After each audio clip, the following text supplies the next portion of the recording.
Welcome to Entry Point Faith, where every week we discover fresh meaning in the world so you can find faith your way. For this week's message, we dive back into the archives for a great topic called For the Love of God, Will You Let It Go? One day, two monks were walking through the countryside. They were on their way to another village to help bring in the crops. As they walked, they spied an older woman sitting at the edge of a river. She was upset because there was no bridge and she could not get across on her own. The first monk kindly offered, "We will carry you across if you like." "Well, thank you," she said gratefully, accepting their help. So the two men joined hands, lifted her between them, and carried her across the river. When they got to the other side, they set her down and she went on her way. After they had walked another mile or so, the second monk began to complain. "Look at my clothes. They're filthy from carrying that woman across the river, and my back still hurts from lifting her. I can feel it getting stiff." The first monk just smiled and nodded. A few more miles up the road, the second monk griped again. "My back is hurting me so badly. It's all because we had to carry that silly woman across the river. I can't go any further because of the pain." The first monk looked down at his partner, now lying on the ground, moaning. "Have you wondered why I'm not complaining?" asked the first monk. "Your back hurts because you're still carrying the woman. But I set her down 5 miles ago." Every single person is holding on to something we should be letting go of. It might be clothes that no longer fit or furniture that is worn out. It might be a person, a relationship, an idea, or a dream. It might be pain or revenge or anger or resentment. Letting go is not easy. We all struggle with it. We are stuck in the past and we can't move on because we can't let go of this thing that we're holding on to. Isaiah 43:18 tells us to forget the events of the past. Ignore the things of long ago. There are a lot of reasons why we think we can't let go. The main reason is that instead of letting go, we hold on. According to Andrea Matthews, holding on is all about bargaining. Bargaining is a way of magical thinking in which we tell ourselves all manner of things that are not true in order to keep holding on. Let's say you don't like your job. Here's how we bargain that situation. "I hate my job, but if I just hang on, one day I'm going to get a promotion, and then I'll be the manager, and then I won't have to do all the things that I hate." Letting go works just the opposite. If we move toward letting go instead of bargaining, we might say, "I hate my job. I think I'll start looking for another. Or perhaps I'll go to a career counselor who can help me figure out what I really want to do." Letting go is all about reality. We don't have the power to change other people. We don't have the power to fix other people. We cannot influence them to change. If they change and later tell us it was because of something we did or said, it was their choice to be influenced, not our power. Now, even though in our logical minds we know that people aren't going to do what we want them to do, we keep trying. And usually we keep trying the exact same way. We nag them, or we yell at them, or we shake our heads and wish they would change. You know why we do the same things over and over? Not because we are crazy, but because we are like sheep. Just a few weeks ago, I talked about how, like sheep, we walk in the same path until a rut is formed.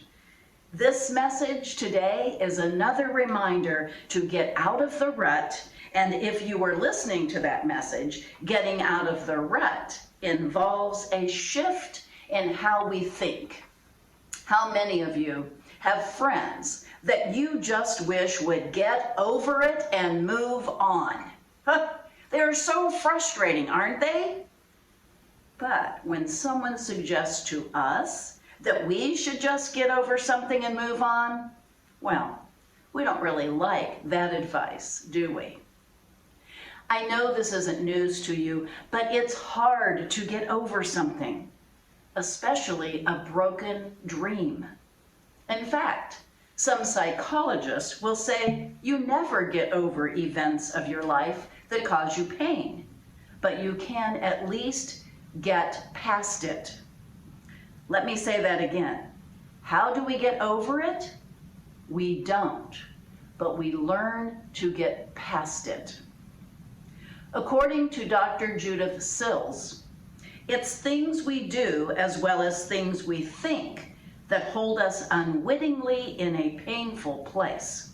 In her article entitled How to Let It Go, Dr. Sills tells us that moving forward requires positive action. She suggests that we take these 5 steps. The first is to anchor ourselves in the future. Without a positive view of tomorrow, we can't let go of the past. We need to develop a solid vision for our future.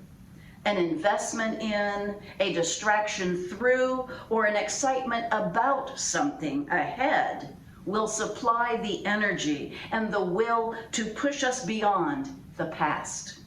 We need to create a plan, or at least some goals for our future. The second step is to discard. The space around us at home sends a message about how open we are to change and rebuilding. We might need to declutter and discard some things. Now, we shouldn't throw it all away in a huff, but sometimes sifting through the rubble helps us to see the items of true value. When we are suffering, we might find that we simply cannot discard some items. So don't. Put them in a box and stick them in a closet somewhere. Bring those items out later. As we discard and sort through things, we need to prepare to feel lots of different emotions. We might feel anxious, energized, sad, overwhelmed, regretful, or nostalgic. It doesn't matter how we feel as long as we keep discarding.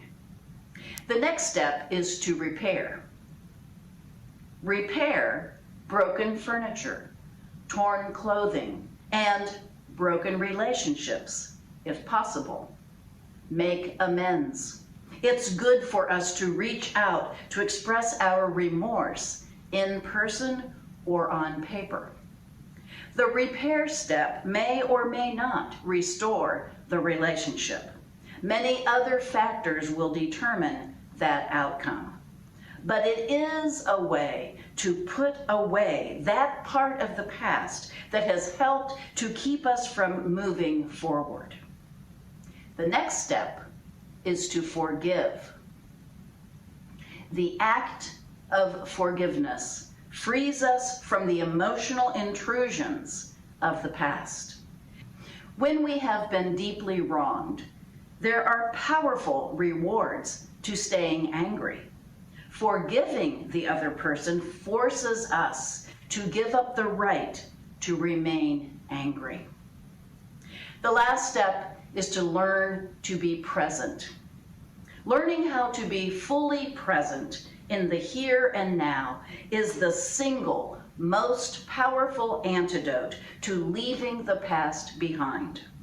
Our emotions get in the way of the focus that we need to have to fix ourselves in the here and now. The technique is called mindfulness, and we have mentioned it several times throughout several messages over the past several years. Mindfulness is the ability to shut out the emotions that are driving us and learn instead to breathe deeply and stay in tune with right now. As we stay in the present, we will get past the past much more easily. Letting go is a process. Like so many things that can't happen with one try. We have to resolve to do it over and over. We have to let go today and then let go tomorrow and then the next day and the next. It's not an instant experience. I recently had a wonderful opportunity to practice mindfulness and go through the process of letting go. Last weekend, I traveled to Roanoke, Virginia to officiate the wedding of a dear friend. The wedding was held in a beautiful venue on top of a mountain. Now, in order to get to that venue, I had to take several steep, winding roads up the side of a mountain. Now, let me remind you that I grew up in Ohio. I spent many years in South Carolina, Florida, and Georgia, and then I moved to Indiana 20 years ago. None of the places I lived ever required me to drive on steep mountain roads. I was really doing okay until I reached the sign that indicated that the venue was 1 mile further up the road, up the very steep road that looked like the first hill of a roller coaster, that was 1 lane, and that was gravel. I said many things out loud to my car as I twisted and turned up that mountain and finally reached the top. As soon as I saw my friend, the bride, I hugged her and I said, someone else will need to drive my car down that mountain. She said, oh yeah, I guess I should have warned you about that. And she then vaguely promised that we would get somebody to do that later today. I tried to shrug it off, but as the day's events wore on, I realized I was consumed by the worry of getting my car back down the mountain. It was all I could think about and all I could talk about. Here I was in a most amazing location, in the presence of someone I hadn't seen for several years, with a chance to meet and talk with lots of new and interesting people.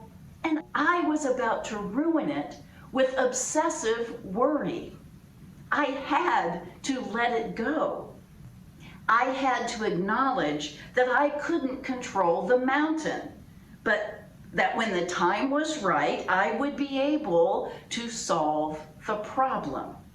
This was not the time to focus on the car and the road and the mountain. This was the time to be present, to drink in the people and the place and the event and to enjoy it. So I took some deep breaths and I took a walk. I started walking around and looking at the setting. I walked and I breathed and I talked out loud to myself about my breathing and my walking. I practiced mindfulness techniques of focusing on what was physically around me instead of on my emotions. And as I did that, I became aware of the true beauty in the setting, as well as the beauty in the voices all around me.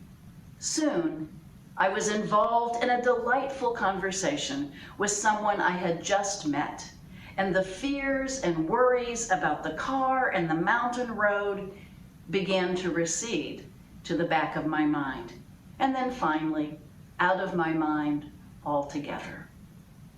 My friends, this life is too precious for us to be consumed with worry and to stay stuck in the past. I know the temptation is strong to hold on to things and people, but we are missing out on so much when we are unable to let go. So for the love of God, will you please let it go? Amen. Thanks for joining us for Entry Point Faith's online virtual service. If you'd like to join us, we meet every week at Connor Prairie in Fishers, Indiana.